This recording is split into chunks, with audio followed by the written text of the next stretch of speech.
Hi Mamshis! Welcome back to my YouTube channel. So today, I will make an eyebrow tutorial video.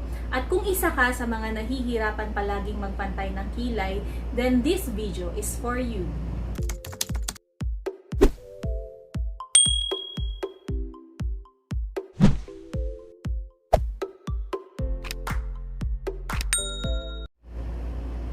So yun nga, for sure, marami sa inyo ang nakaka-relate pagdating sa pagpapantay at pagdodrawing ng kilay. Yung tipong akala natin pantay na, pero hindi pa rin pala.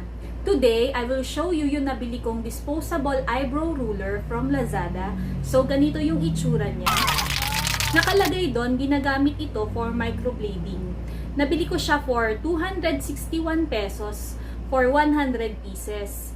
Sa tingin ko, okay naman siya at nakakatulong talaga siya sa pagpapantay ng kilay. In the next clip, I will show you how I use this and some tips and tricks how I make my eyebrows. First, we need to remove the sticker from its protective sheet. Then carefully place it at the middle of your forehead just above your eyebrow. I like to use the line at the center as my guide to find the middle part.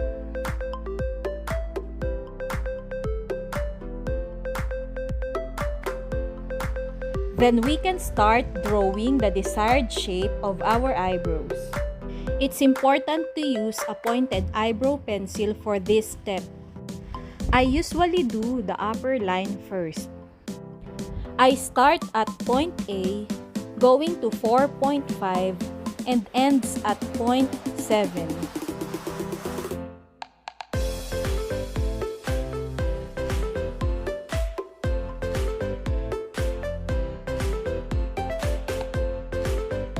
Now, draw the lower line.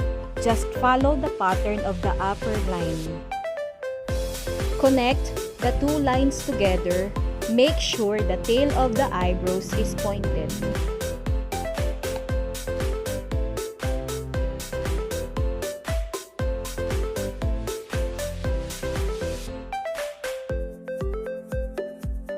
Do the same step for the other eyebrows.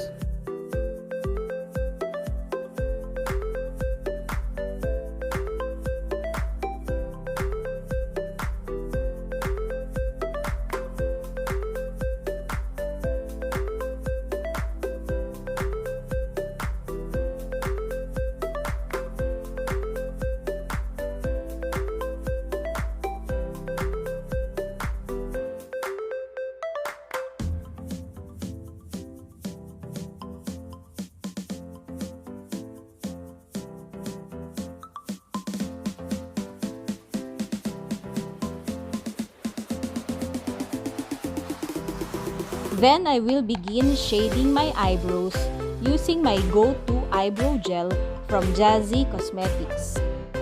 I like to start shading at the middle part going to the outer end.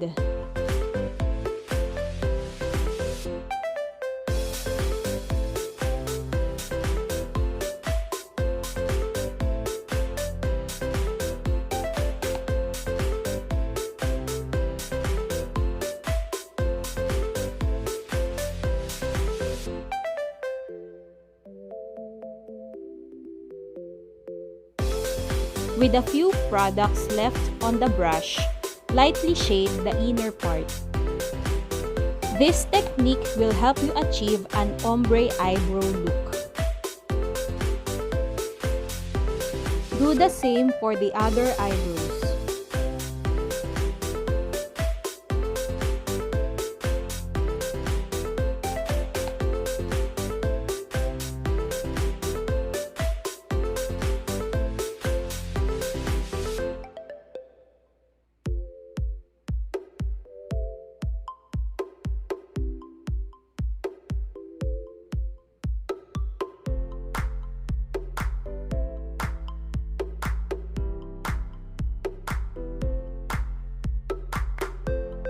For the last part, I like to brush up my eyebrows using eyebrow gel. This will help you achieve a feather look eyebrows. It also helps to make it look thicker and more natural. So that's it for my eyebrow hack tutorial. Don't forget to like, subscribe, and hit the notification bell for updates on my new upload. Thank you for watching!